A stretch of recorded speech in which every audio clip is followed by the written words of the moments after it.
Christ 17 TV back upside your head with another one.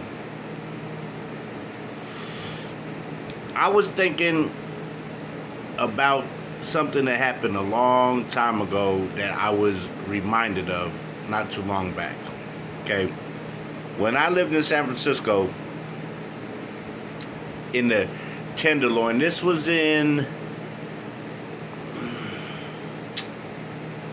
1984. I want to say 1984, maybe going on 1985. Okay, I remember playing in the hallway in the Tenderloin on Jones and O'Farrell, and I'm talking about the building was crazy. Outside had hookers on the corner on O'Farrell and Jones. If you know, you know, that was the hostro back then, and that was the hostro for a very long time. So my mother told me, take my brother and let him play with me and my friend inside the hallway. Now, at that age, I'm 7 and he's 2. And I brought him down from the second floor to the first floor. Now, me and my friend was playing, and I was going to walk to his house. And this was about, maybe about 6 at night. And he lived maybe 2 blocks down. But back then, I would be doing that. All kids would be on straight, like on a bike, walking. They would be so far from home because there was mothers, fathers was like, go outside, come back later on. That was the shit back then. So, took my brother upstairs. Now, I'm 7 years old. I'm not thinking. So what I do is I bring him upstairs right in front of the door and don't wait to see him go inside. I don't knock. I didn't do none of that shit. He's 2. Now, I left, and my mom, I guess she came outside looking in the hallway, couldn't find me. Now, it's been an hour past, and I'm at my friend's house. We didn't have no house phones then. There was, but we didn't have one where we lived in the TL. We was doing bad. We was in a studio with a kitchen, a bathroom. Me, my mom, and my little brother, we all slept in the same bed. So, now she comes out trying to find us. And I left them in front of the front door, not thinking. And I left. So an hour passed, and she comes to my friend's house, and she fucking is fuming. Where's your brother at? I left him there in the house. Boy, when I tell you I got beat, where'd he live? Did he live on Larkin? I think I got beat from Larkin all the way back to Jones. I'm talking about slapped. She was saying shit that, whoa, those words were something crazy back then. They crazy now. But come to find out that when I left, my little brother tried to follow me. And the cold part about it is he was in a t-shirt and a diaper. Okay? No shoes on. We were just running around in the hallway. But I came downstairs to the first floor. We was playing there. I walked him back upstairs, told him to go in the house. He's 2 years old. I'm 7. I'm not thinking. I just want to go play and get away from him because he's following us and I don't want to watch him.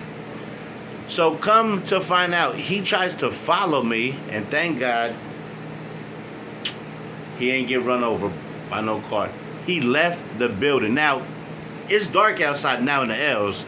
I'm talking about hookers, dope fiends, winos laying in the gutter, people inside the alley doing God knows what, doing drugs, shooting up heroin. A hooker, a hooker finds my brother, finds him, and takes him to the police station. Now, my mom comes and she's flipping. Now, she doesn't have no choice but to call the cops. Come to find out that he was at the police station. Now, we got to go down there. And the cold part is, it's all my fault. The whole time, I'm getting my ass kicked. I'm getting yelled at.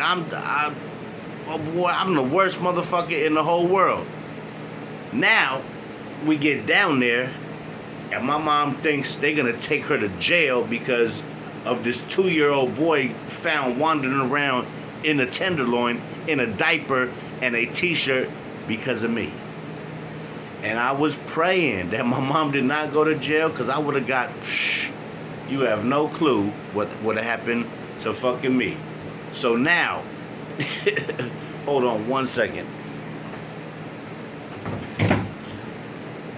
So now, we at the police station in San Francisco, and they got him sitting in a chair. He's eating fucking, I think it was Jello or pudding, something. And he's there just, and I'm looking like, oh my God, please don't take my mom. So they don't take my mom. I took the blame. I said, I left them to go play, and my mom was there sleeping. So they gave me this speech of never leave your little brother, this and that. And we got out of the police station. They didn't file no charges. This was like in 1985. But when we got back to that room, my mom had this coat hanger, right? And she whooped me so fucking bad. I had welts on my legs, on my back. She whooped me like I've never been whooped. No, I take that back. I've been whooped when I lit the fire when I was 5, yeah. I got whooped real bad then. Real fucking bad.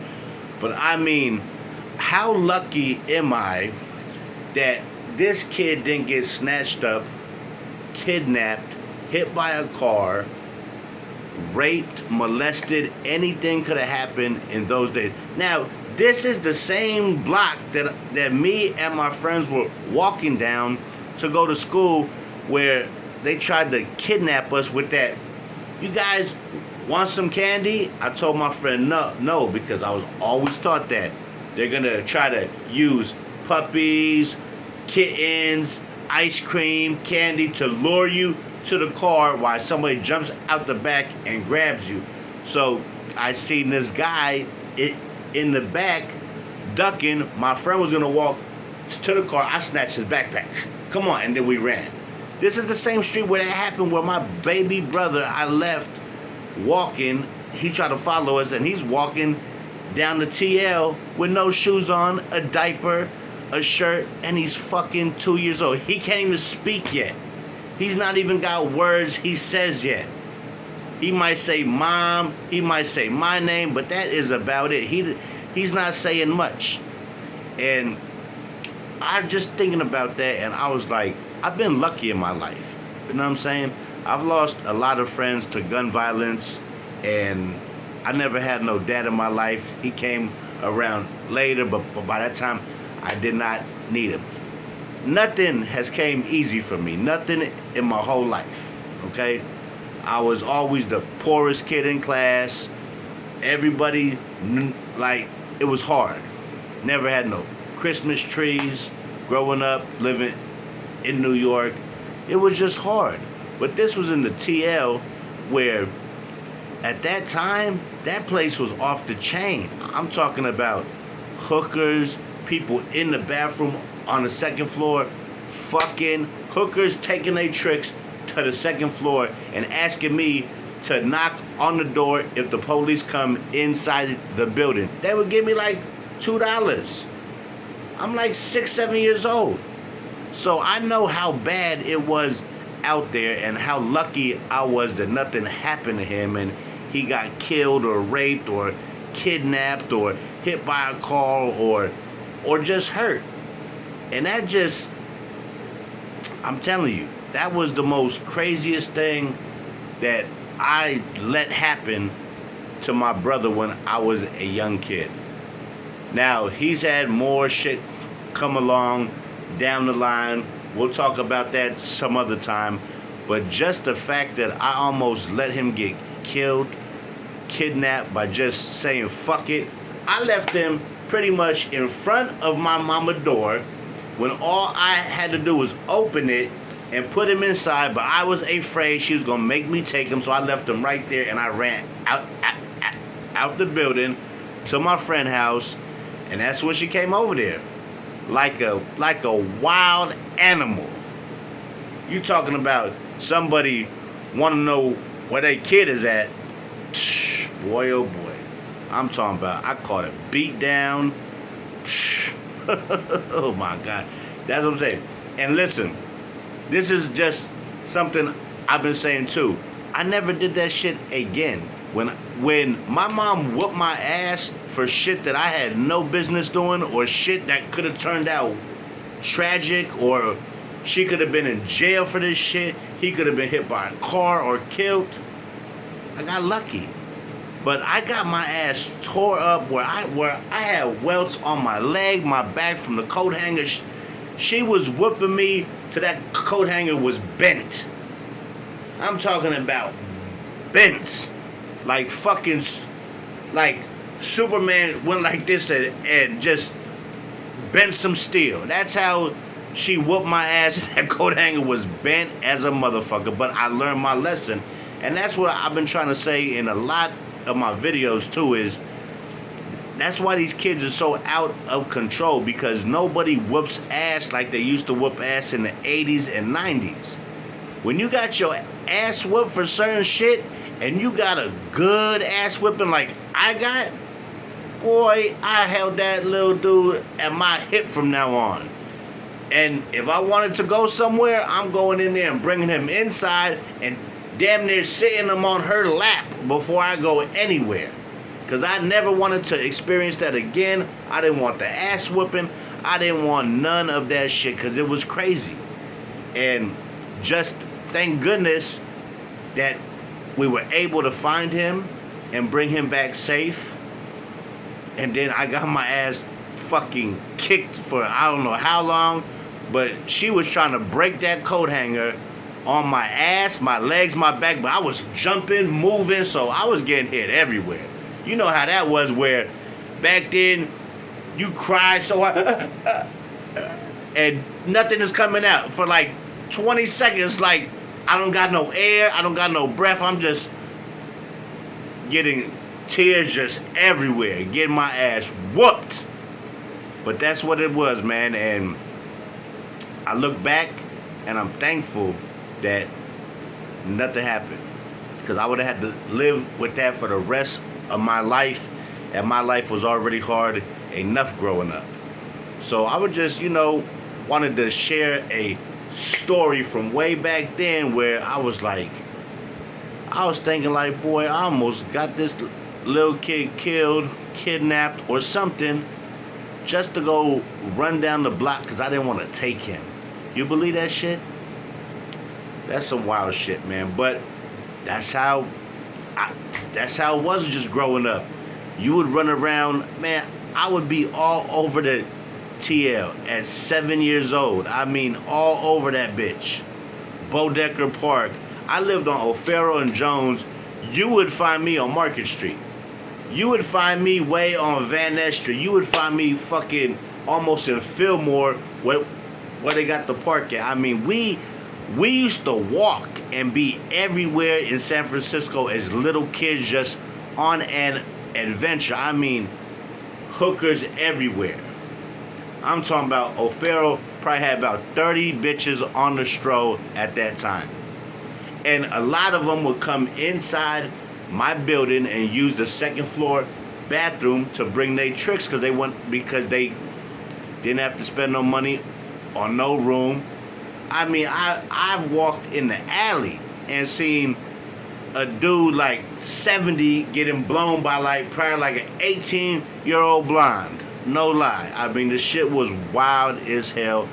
But those were the days when, you know, the TL is crazy now, but back then, when the park was open, oh my God, you would have winos laying in the gutter with Thunderbird fucking bottles, White Irish Rose, you name it, they were drinking that shit, man. It was crazy. You would have bitches, I'm walking by, and these broads are soliciting other men like, I'll suck your dick, da da da da da, woody woo woo. You can come on, and I'm 7, and I'm walking by hearing this shit like, this was normal to me. So when I moved from the TL to New York, I fit right in. I was already around crazy ass mania shit.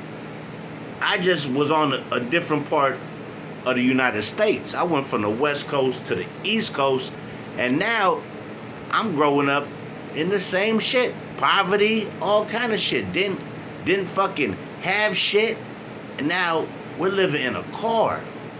And I mean, shit, I got stories on top of stories on top of stories. I really don't like to tell a lot because they're like, you know what I'm saying? Some of the shit is sad. Some motherfuckers might want to unfollow me because I came up so different and it was so rough and it was sad, and they don't want to hear sad shit. They want to see my food reviews. They want to see my sports. They want to see my regular news. But some folks, I've been told, man, that story you talked about, Christmas, trenches, Christmas in the trenches, this lady cried. Said, yo, I didn't know your life was that tough. She cried. And like, that fucked me up. Was like, damn. Telling my life story, you know what I'm saying? To me, it's not sad. It was just tough. You know what I'm saying? But to other folks who grew up with both parents, never needed nothing, had their own room, Christmas trees every year with gifts and all that shit. I never had that shit, man. The only time I had that shit is when I was a little kid and we visited my grandma's house. My mom had to take care of 2 boys, pay bills. We didn't have nobody helping us out. There was no handouts at all, man. So I just wanted to go back, give you guys a throwback. I mean, a way throwback. 80s, early 80s, when I was a kid, and I almost had my brother either hit by a car or kidnapped or something. But it all turned out good, and I guess that day the Lord was looking out for me, my brother, and my mother, because we all, at the end of all that, after him getting snatched by the prostitute, she took a prostitute calling the cop is crazy, but she found the baby, so that's what she did. Me getting my ass whooped all the way back to the crib, to the police station, till we got him, till we got back, get my ass whooped more. But the thing was, at the end of the fucking day, we were all back together. I paid a hell of a price for doing some stupid shit. My mom was damn near having a heart attack because she didn't know where her baby was. And it was all my fault. It was none of her fault. We were playing in front of the door in the hallway. I took him downstairs. We started playing there. I brought him up.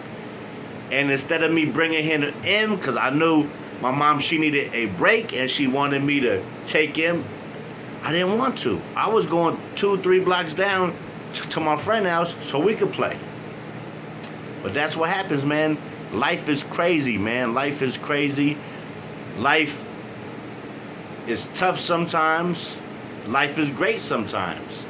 It's what you make out of it. I mean, you just gotta enjoy you gotta take the bad with the good. Somehow down the line it might even out some. But I'm not gonna lie. Growing up in them times with no father, my fucking uncle didn't fuck with me. I mean, I had uncles on my dad's side, never knew him. I didn't have nobody. I just had my mom, and I was like a father to my little brother, and that was the real.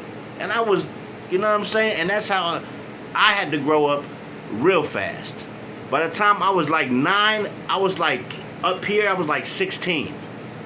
I mean, it's crazy. I could travel on the train all over the place at like 8, 9 years old. No bullshit. No fucking bullshit at all. So I just wanted to drop some little shit on y'all. Little throwback. Leave in the comments if you're feeling the story or you're not. But I just wanted to drop some jewels, man. And I might start dropping some more of these old school throwback joints, just so y'all can get a little image or picture of how I really grew up, coming from California early days to New York, being raised there, and then finding my way back to California when my son was born, then moving back to New York. Then it was like a fucking seesaw, man. No lies. So with that being said, guys, thank you for watching, man. This is Christ 17 TV. Hit that like, hit that subscribe. It won't cost you a dime, heads or tails. And like I tell you every time around this time, just because it starts off rough doesn't mean it won't end good. So with that being said, everybody have a blessed night.